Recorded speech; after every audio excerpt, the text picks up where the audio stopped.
रिया ने देखा कि पति अखबार में डूबा हुआ है, पर ऐसा तो नहीं था।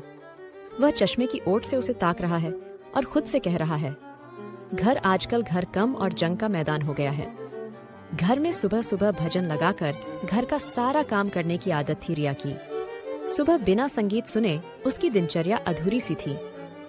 अगर इस पुराने डब्बे को ठीक नहीं करा के दे सकते तो मुझे सस्ते ईयरफोन ही ला दो। रिया का रेडियो आज सुबह से लगातार पटर पटर चल रहा था।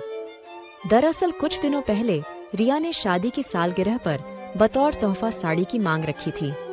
रोहित ने यह कहते हुए मना कर दिया कि करीबी रिश्तेदारों में बहुत सारी शादियां हैं, उनके लिए उपहार भी लेना होगा तो बजट गड़बड़ा सकता है। बस रिया तब से खफा थी। आए दिन किसी न किसी बात पर तकरार हो जाती। इसी से बचने के लिए आजकल रोहित ऑफिस के लिए जल्दी ही निकल जाता था। वैसे एक वजह यह भी थी कि ऑफिस में उसका मन ज्यादा लगने लगा था। अच्छी लगने लगी थी सरिता। नई ज्वाइनिंग थी दफ्तर में उसकी। आज तो रोहित और सरिता ने ऑफिस से हाफ डे ले लिया। सरिता को सालगिरह पर खरीदारी जो करानी थी, रोहित पेमेंट करने लगा तो उसका ध्यान पास खड़े राकेश पर गया। राकेश रिया के दूर के रिश्ते का भाई लगता है। राकेश ने तंज कसते हुए कह ही दिया, बहुत शॉपिंग हो रही है जीजू आजकल। फिर कान में फुसफुसाते हुए बोला, दीदी को। रोहित के चेहरे पर हवाइयां उड़ने लगीं। अचानक उसे लगा कि आखिर वह क्या कर रहा है। रिया को पता चल गया तो? कितना भी झगड़ा हो, पर उसे खोने के डर से ही वह घबरा गया।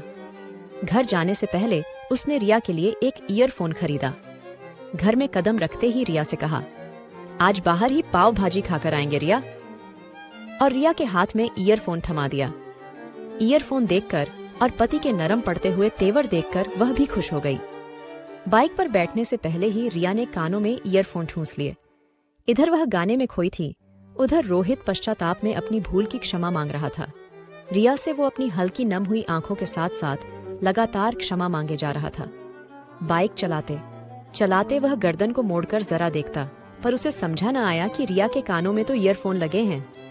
रिया को महसूस हुआ कि रोहित कुछ कह रहा है, पर उसे अभी सिर्फ संगीत सुनना था। ईयरफोन तब कान से निकले जब बाइक पाव भाजी के ठेले के पास जाकर रुकी।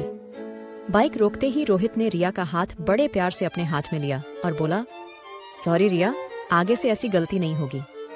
भारतीय गृहिणी के सुंदर मनोभाव रखने वाली रिया ने तुरंत पति को बाड़ेढ़ा बनाते हुए कहा, मेरी भी तो गलती है, बहुत गुस्सा करती हूँ ना, अब नहीं करूंगी।